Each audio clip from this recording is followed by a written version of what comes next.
입금 및 입금불산입 단원에 대한 연습 문제입니다. 1번.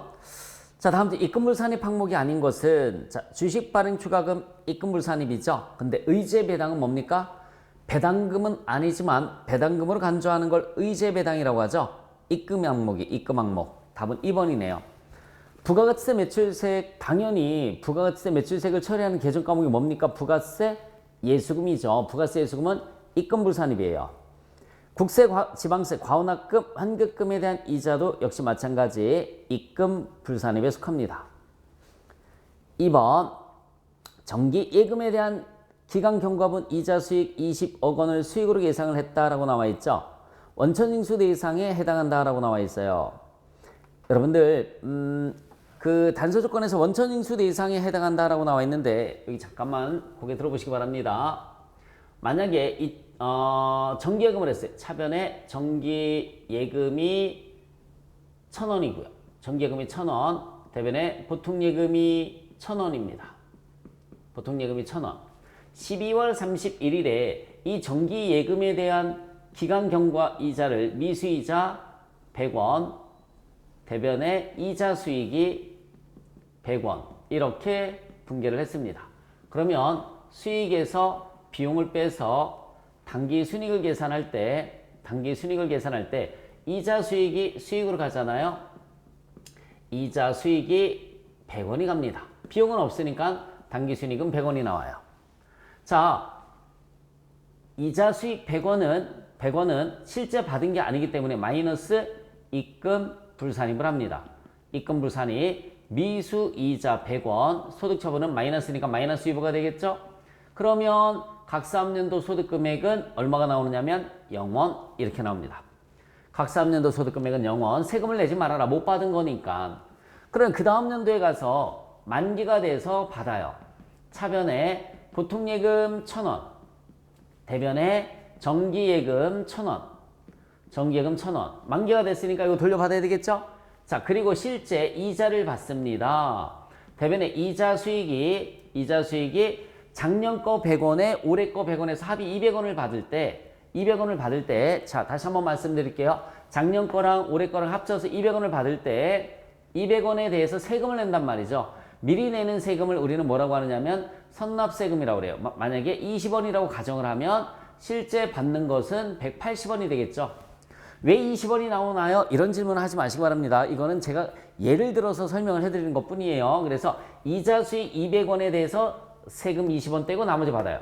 이 원천세 대상, 원천징수 당한다라는 말을 쓰는 거죠. 우리 은행에서 이자 받을 때 다 받을까요? 세금 떼고 받을까요? 세금 떼고 받죠. 원천징수 대상이란 말 쓰는 거예요. 그러면 여기서 분계가 토탈 이자가 200원이면 작년에 미수 수익이 100원이 있었잖아요. 그죠?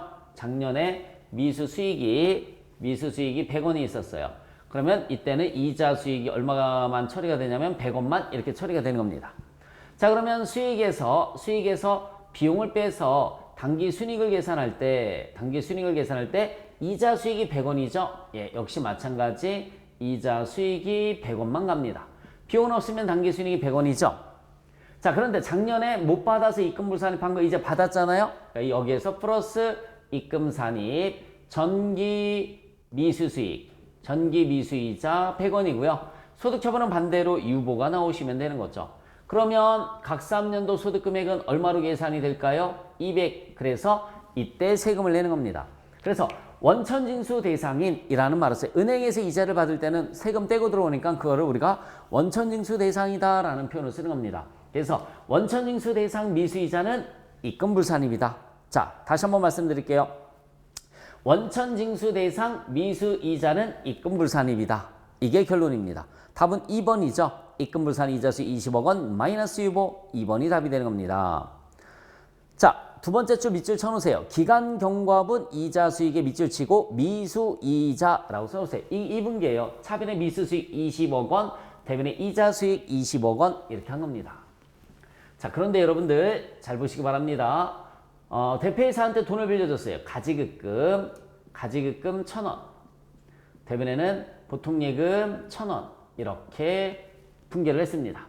그리고 12월 31일에 대표이사한테 못 받은 이자를 미수수익 100원, 대변에 이자 수익 100원 이렇게 분기를 했어요. 그러면 수익 마이너스 비용은 당기 순이익을 계산할 때 이자 수익이 여기 100원이 가겠죠? 네, 100원이 갑니다.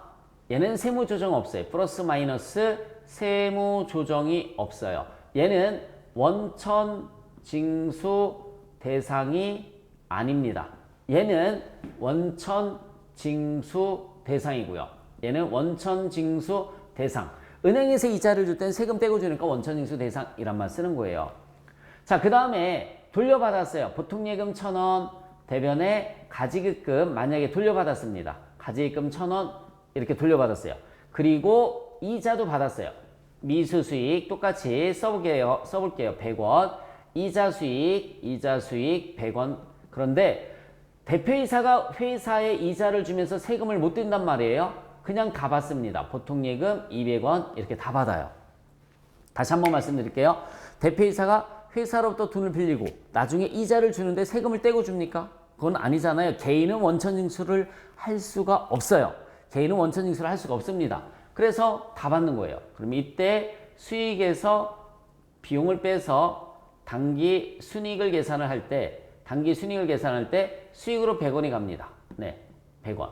이때 자, 전년도에 세무조정 없었으니까 각 3년도 소득금액이 100원 세금 냈겠죠. 이때도 세무조정 없어요. 받았으니까 세무조정 없으면 각 3년도 소득금액은 얼마가 되느냐면 100원 이렇게 세금을 내는 겁니다.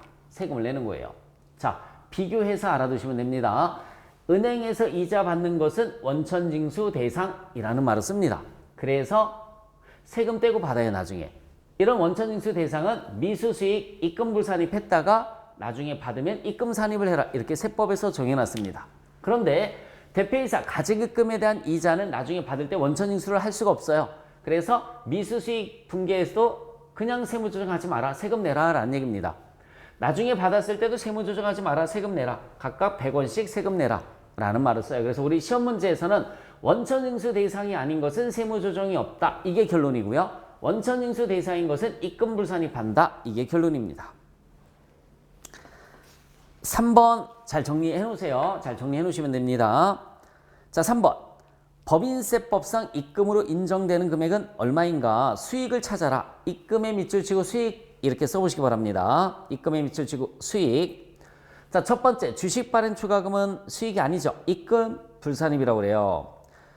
여러분 두 번째 채무면제이익은 수익이 맞죠. 수익이 맞는데 세무상 2월 결손금 보전에 충당될 거니까 이것도 역시 마찬가지 입금 불산입이 되는 겁니다.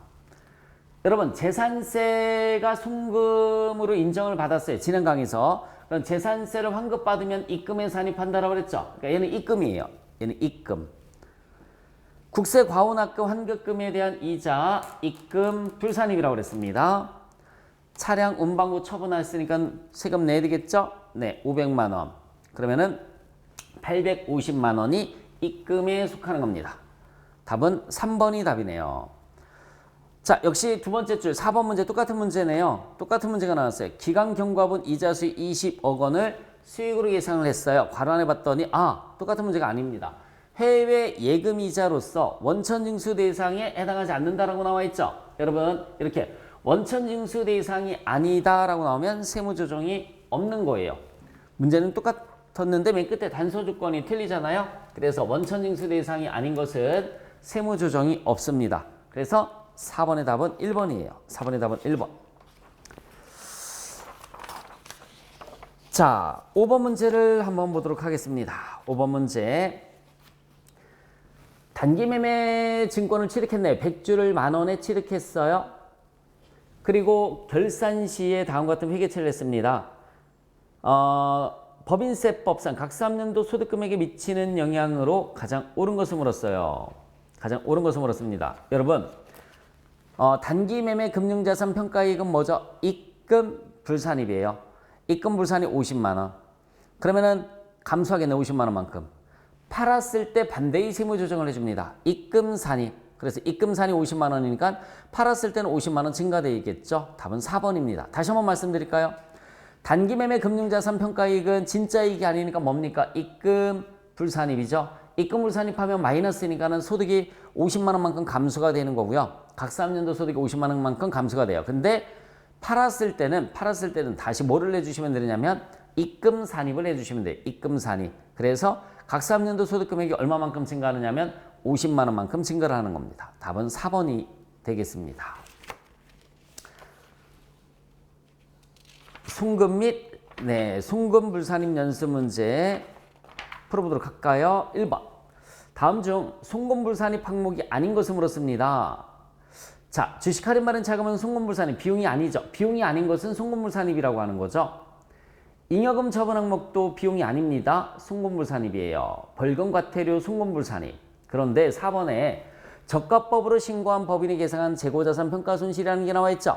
여러분들 저가법으로 신고를 하면 인정이 됩니다.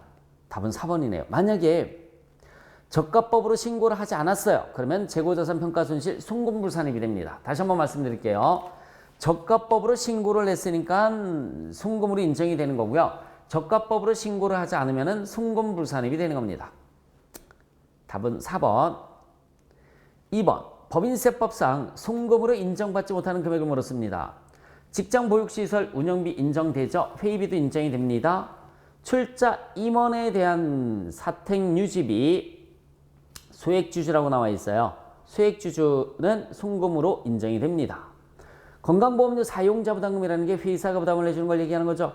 당연히 송금으로 인정이 됩니다. 그럼 없네요. 송금 불산입되는 금액은 없습니다. 답은 1번. 다음 중 법인세법상 송금 및 송금 불산입 항목에 대한 설명이다. 올바르지 않은 것을 물었습니다. 업무무관 부동산 송금 불산입 맞죠? 송금으로 인정되지 않는다. 맞아요. 출자 임원에 대한 사용자 부담금 의료보험료는 송금으로 인정이 된다. 맞아요. 출자 임원이 됐든 비출자 임원이 됐든 회사에서 부담을 해주는 의료보험료는 복리후생비로 처리가 됩니다. 인정이 돼요. 파손, 부패 등으로 인한 재고자산 평가 차손 송금으로 인정이 됩니다. 어쩔 수 없는 거잖아요. 주식 할인 받은 자금은 비용이 아니에요. 그래서 송금으로 인정되지 않습니다. 송금 불산입 항목이죠. 답은 4번이 답입니다. 자, 송금 및 송금 불산입 연습 문제까지 풀어봤습니다. 수고하셨습니다.